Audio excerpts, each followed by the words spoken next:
In my 35 years on the bench in Providence, Rhode Island, I've seen thousands of young people walk through my courtroom doors. Most come in scared, defensive, sometimes angry, but every once in a while, someone walks in who stops me in my tracks, who reminds me why I still come to work every morning despite my age and all the years behind me. This was one of those mornings. If this story touches your heart the way it touched mine, hit that like button and let me know in the comments what you would have done in my position. Subscribe to see more stories from our courtroom because believe me, what happened next I never saw coming. His name was Marcus Thompson, 15 years old. He stood there in front of my bench wearing a button-down shirt that was clearly borrowed, probably from an older brother or maybe his father, because the sleeves hung past his wrists and he kept nervously tugging at the collar. His mother stood beside him, and I could see immediately she was trying to hold herself together. Her eyes were red, puffy. She'd been crying before they even entered my courtroom. I've learned to read people quickly in this job. You have to. And what I saw in her face was shame mixed with fierce protective love. What I saw in his face was something I didn't expect. Fear, yes, but also something else. Something that made me lean forward in my chair. The charge was simple enough. Shoplifting. A convenience store about 6 blocks from the courthouse. The report said he'd taken 3 items, a pack of batteries, a sandwich, and a bottle of orange juice. Total value, maybe $12. Inspector Quinn handed me the file, and I saw it was his first offense. Clean record up until 2 weeks ago. I looked at Marcus over my reading glasses, the way I've looked at thousands of young people, and I asked him the question I always ask. Young man, do you understand why you're here today? He nodded. His voice when he spoke was quiet but clear. Yes, Your Honor. I stole from the store. I know what I did was wrong. No excuses, no deflection, just acknowledgement. I paused. That's not typical for a 15-year-old. Usually I get explanations before I even ask. I get blame placed everywhere except where it belongs, but this young man, he stood there accepting responsibility immediately. I glanced at his mother. A tear was rolling down her cheek. Let me ask you something, I said, using the gentle tone I reserve for moments when I sense there's more to a story. Tell me what happened, not the facts in this report. Tell me what really happened. Marcus looked at his mother. She gave him the smallest nod, permission to speak. He took a deep breath, and I watched his hands shake slightly. Your Honor, my little sister, she's 7.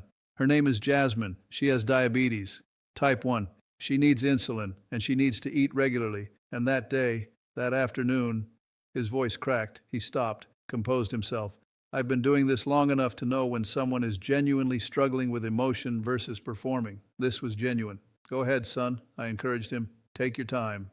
That afternoon, Mom was at work. She works 2 jobs, Your Honor. She cleans offices downtown in the morning, then she works at a nursing home in the evening. I was supposed to watch Jasmine after school. We had food at home, but we didn't have batteries for her glucose monitor. The ones in it died that morning, and Mom didn't have money until payday to buy new ones. She told me to be careful, to watch Jasmine closely, to make sure she ate the snacks she packed. He swallowed hard. But Jasmine, she got into the cabinet and ate some cookies before I noticed. I didn't know how many. Without the monitor, I couldn't check her blood sugar. She started acting weird, confused. I got scared. I felt my chest tighten. I have grandchildren. I know that fear, that protective instinct. Before I tell you what I decided to do, share this video with someone who needs to see that the justice system can have a heart. We need more people to understand these stories. Marcus continued. I called Mom, but she couldn't leave work. She just started the nursing home job 2 weeks before, and if she left, they'd fire her. We need that job, Your Honor. We need both jobs. She told me what to do, to get Jasmine some juice and protein, to watch her. But I realized we didn't have juice. We didn't have anything except water and some old milk I wasn't sure was good, and I needed those batteries. He looked directly at me now, and I saw something in this young man's eyes that absolutely broke my heart. Desperation mixed with determination. I didn't have money. I had $3 in my room, but batteries cost more than that. He stopped. So you went to the store, I finished for him. He nodded. I took the batteries, the sandwich, and the juice. I knew it was wrong, Your Honor. I knew it while I was doing it, but all I could think about was Jasmine. She needed her insulin soon, and I had to know if her sugar was too high or too low. I had to feed her properly. I couldn't let anything happen to her. The courtroom was completely silent. I looked at the prosecutor. He was a young man himself, maybe 30, and I could see this case was affecting him too. Your Honor, Marcus said, and his voice grew stronger, I'm not here to make excuses. I broke the law. I stole. My mother taught me better than that. She raised me to be honest, to work hard, to never take what isn't mine. I disappointed her. I disappointed myself. I'm here to apologize and accept whatever punishment you think is right. I sat back in my chair. In 35 years, I've heard every excuse imaginable. I've heard people blame their circumstances, their friends, society, everyone but themselves. But this young man, at 15 years old, was standing here with more maturity and accountability than many adults I see. His mother finally spoke, her voice trembling. Your Honor, if I may. I nodded. This is my fault, not his. I should have made sure we had batteries. I should have left money. I should have been there. Marcus is a good boy. He gets straight A's in school. He takes care of his sister every day after school without complaint. He helps with dinner, with homework, with everything. He's the man of the house since his father passed 3 years ago. My throat tightened. I thought of my own father, an immigrant who worked himself to exhaustion to provide for our family. I thought of the sacrifices parents make, the impossible choices poverty forces on good people. How is Jasmine now? I asked. Marcus's face softened for the first time. She's okay, Your Honor, thank God.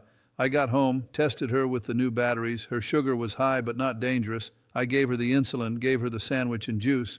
She was fine by the time Mom got home. He paused.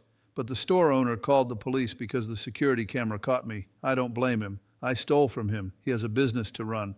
Let me tell you something, my friends. This is why I still do this job. This is why, despite my age, despite my health challenges over the years, I still put on this robe and sit on this bench. Because justice isn't just about rules and punishments. Justice is about understanding the full picture, about seeing the humanity in people, about remembering that behind every case file is a real person with a real story. If you believe in second chances, hit that subscribe button and stay with me because what I'm about to do might surprise you. I opened the case file again and studied the details.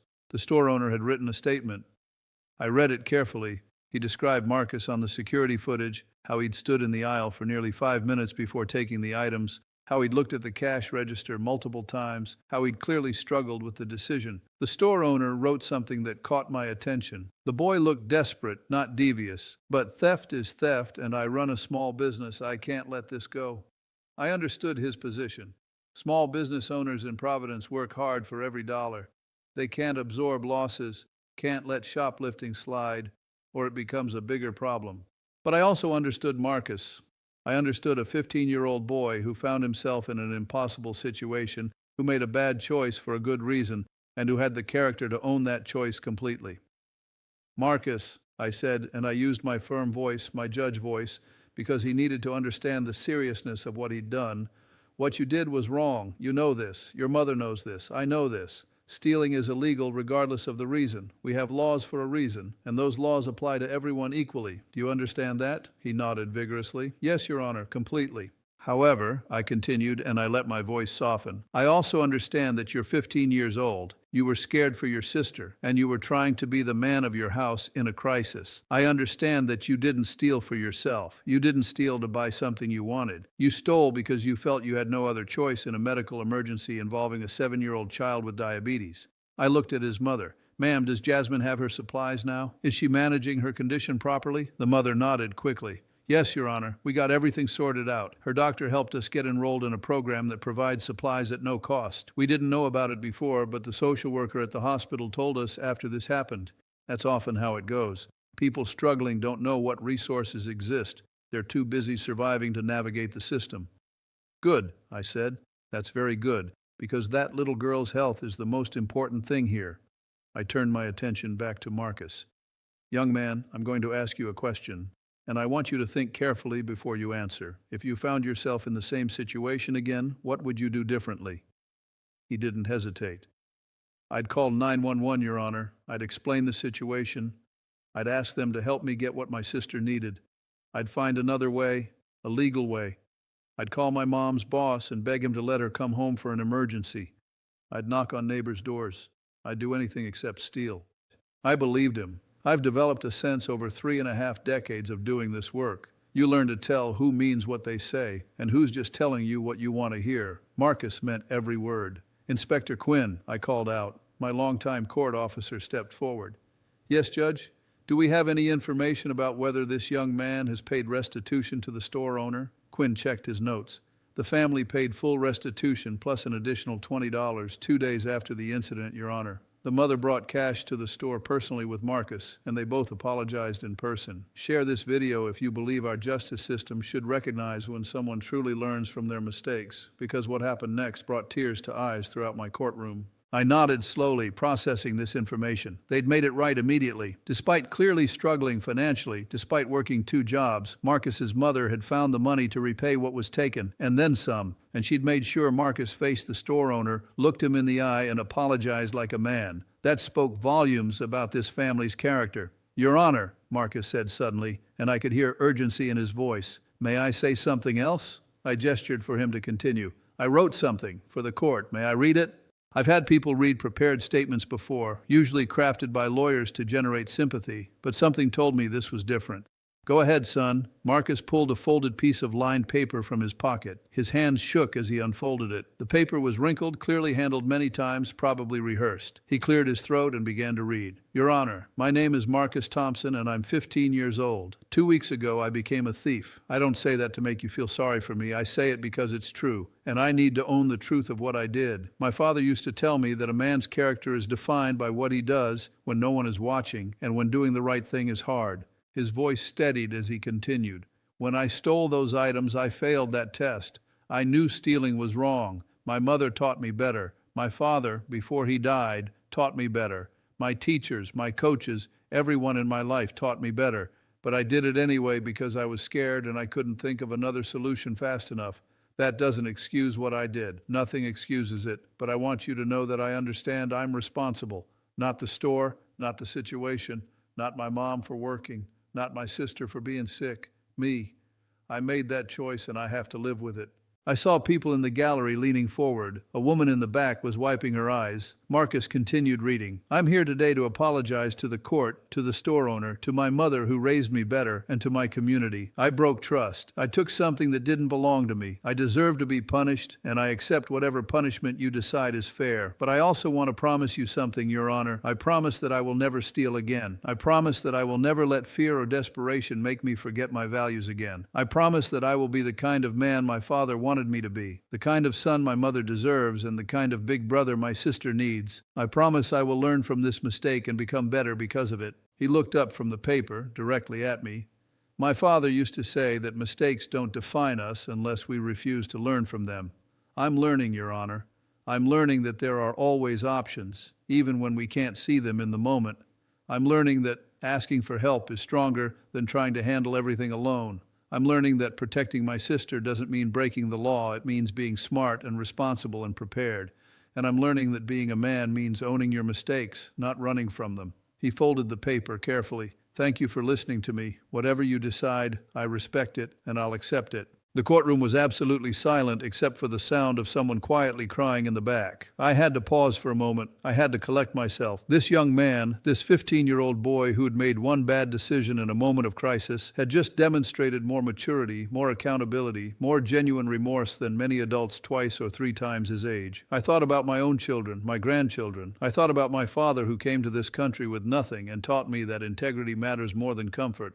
I thought about why I became a judge in the first place all those years ago. If you've ever made a mistake and wished someone would see your true character instead of just your worst moment, leave a comment telling me about it. We all need grace sometimes. That's what community means. Marcus, I said finally, and my voice was thick with emotion I didn't try to hide, I want to tell you something. In my 35 years doing this job, I have seen thousands of young people come through this courtroom. I've seen kids who blame everyone but themselves. I've seen kids who show no remorse. I've seen kids who clearly haven't learned anything and will be back here next month on another charge, but I have rarely, very rarely seen someone your age display the kind of maturity, accountability, and genuine character growth that you've shown here today. I looked at his mother. Ma'am, you should be incredibly proud of your son. Despite the circumstances that brought him here, despite his mistake, you have clearly raised a young man of substance. Your husband would be proud too. She broke down completely, covering her face with her hands. Marcus put his arm around her shoulders, comforting her even while he stood waiting for my judgment. That simple gesture told me everything I needed to know about who this young man really was. Here's what I've decided, I said, and the entire courtroom seemed to hold its breath. Marcus, you committed a crime. That's a fact. The law doesn't care about intentions or circumstances, only actions. But I care about both. I care about why people do what they do, and I care about who they really are beneath their worst moments. You took responsibility immediately. You and your mother made full restitution immediately. You've clearly learned from this experience. You've shown genuine remorse and growth, and you've demonstrated a level of maturity that many adults never achieve. I paused, making sure every word landed with the weight it deserved. Therefore, I'm going to dismiss this case with a warning. You will have no criminal record. This shoplifting charge will not follow you into your future. You will not be punished beyond what you've already experienced, the shame, the guilt, the lesson learned. But Marcus, I need you to understand something very clearly. This is not because what you did was okay. It wasn't. This is because I believe you when you say you've learned from it. I believe you when you promise it won't happen again. I believe in who you are and who you're going to become. Marcus's knees buckled slightly. His mother gasped. People in the gallery started clapping before the bailiff reminded them this was still a courtroom. "Thank you," Marcus whispered. "Thank you, Your Honor. I promise I won't let you down." I held up my hand. "I'm not finished. I'm dismissing the criminal case, but I'm also doing something else. Inspector Quinn, please approach." Quinn came forward, and I saw the slight smile on his face. He knew what I was about to do. We'd worked together long enough.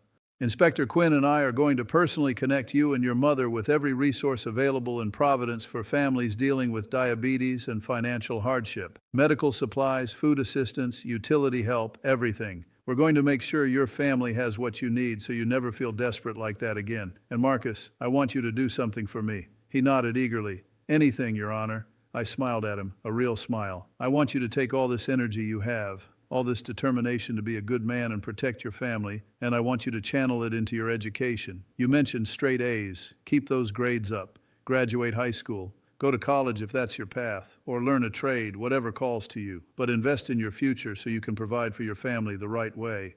"I will, Your Honor. I promise I will." I could see he meant it with every fiber of his being. "And Marcus, one more thing. 5 years from now, when you're 20 years old and you've graduated high school and you're building your future, I want you to come back and visit this courtroom. I want you to tell me what you've accomplished. I want to see the man you've become. Can you do that for me?"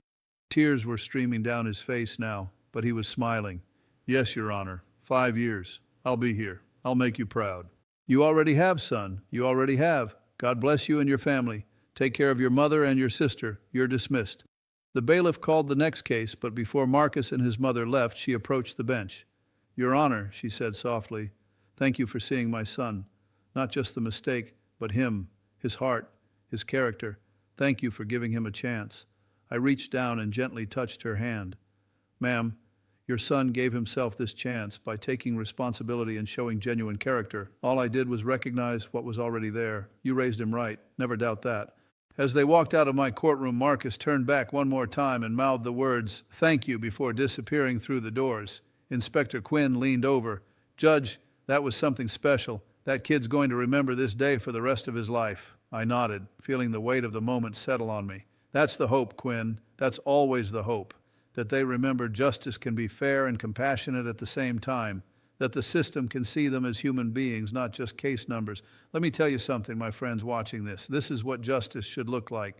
Not punishment for punishment's sake, but accountability paired with compassion. Recognition that people are more than their worst moments. Understanding that circumstances matter, character matters, and potential matters. Marcus made a mistake, yes, but he owned it completely, learned from it genuinely, and demonstrated the kind of character that deserves a second chance. If this story moved you, if you believe that 15-year-old kids who take full responsibility deserve a chance to build their future without a criminal record haunting them, then please share this video. Tell me in the comments what you would have done in my position.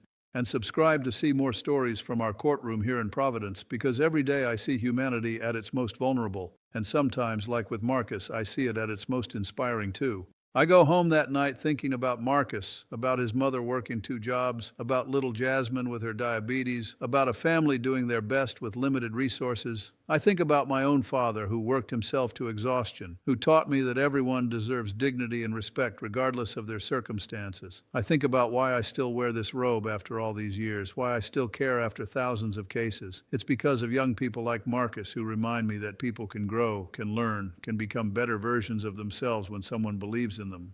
3 months later, I receive a letter at the courthouse. It's from Marcus. He writes to tell me he's still getting straight A's. He's joined the debate team. He's volunteering at a community center tutoring younger kids. His sister Jasmine is doing well with her diabetes management thanks to the resources we connected them with. His mother is thriving at both jobs and they're saving money for the first time in years. He writes that every day he thinks about his promise to me, about becoming the man his father wanted him to be. He ends the letter with, "Thank you for seeing me, Judge Caprio. Not just what I did, but who I am. I won't let you down." I keep that letter in my desk drawer. On hard days, when I see people who haven't learned anything, who make excuse after excuse, who waste chance after chance, I pull out Marcus's letter and remember why this work matters. Because for every person who doesn't get it, there's a Marcus who does. For every lost cause, there's a young person with extraordinary potential just waiting for someone to see it and nurture it. Now let me tell you the rest of the story, because it gets even better. 2 years after that day in my courtroom, Marcus enters a national essay contest about overcoming adversity and second chances. He writes about his experience, about the day he shoplifted, about facing me in court, about the lesson he learned. His essay wins first place out of over 10,000 entries. The prize includes a $20,000 scholarship for college. When the news reaches me, my heart swells with pride, like he's my own grandson. The scholarship organization invites me to the award ceremony. I sit in the audience as Marcus, now 17, delivers a speech about accountability, grace, and transformation. He tells the story of his worst day and how it became a turning point because someone chose to see his character instead of just his crime. He mentions me by name, thanks me publicly, and says that day in my courtroom taught him that the justice system can have a heart when it's run by people who remember their humanity. After the ceremony, Marcus introduces me to Jasmine, who's now 9 years old and managing her diabetes like a champion. She hugs me and says, "Thank you for helping my brother, Judge Caprio. He's the best big brother in the world." I kneel down to her level, my old knees protesting, and I tell her, "Your brother is special because he loves you so much, and because you have a wonderful mother. You take care of yourself, young lady." She promises she will. Marcus's mother embraces me with tears in her eyes. "You changed his life," she says. I shake my head. "No, ma'am. Marcus changed his own life. He did the work. He made the choices. He became who he is through his own character and your excellent parenting. I just got out of his way and let him show the world who he really is." Before we part ways, Marcus asks if we can take a photograph together. As we pose, he whispers to me, "3 more years, Judge Caprio, and I'll be back in your courtroom to show you what I've built. I haven't forgotten my promise." I pat his shoulder. "This young man who's grown 3 inches since I first met him. I know you haven't, Marcus. I never doubted you for a moment." That photograph sits on my desk now, right next to his letter. When people ask me about it, I tell them it represents everything I believe about justice, about second chances, about the capacity of human beings to grow beyond their mistakes when someone believes in them. I tell them about a 15-year-old boy who stole $12 worth of items to save his sister and ended up teaching an old judge that our young people are capable of extraordinary maturity when we challenge them to rise to it. If this story inspired you, if you believe that compassion and accountability can coexist, if you think Judge Frank Caprio's approach to justice is what our world needs more of, then do me a favor. Hit that like button right now. Subscribe to this channel for more stories from my courtroom that will restore your faith in humanity. Leave a comment telling me about a time someone gave you a second chance that changed your life, and share this video with someone who needs to hear that mistakes don't define us. Our response to them does. God bless you all. And remember, we're all just human beings trying our best. Sometimes our best isn't good enough, and we stumble. But with accountability, genuine remorse, and the determination to do better, any of us can rise from our worst moments to become our best selves. Marcus proved that, and I have faith that whoever is watching this right now, wherever you are in your journey, you can prove it too. Take care of yourselves, take care of each other, and never forget that everyone you meet is carrying a burden you know nothing about. Show them the same grace you'd want shown to you. That's not just good judging, that's good living. Thank you for watching, and I'll see you in the next case.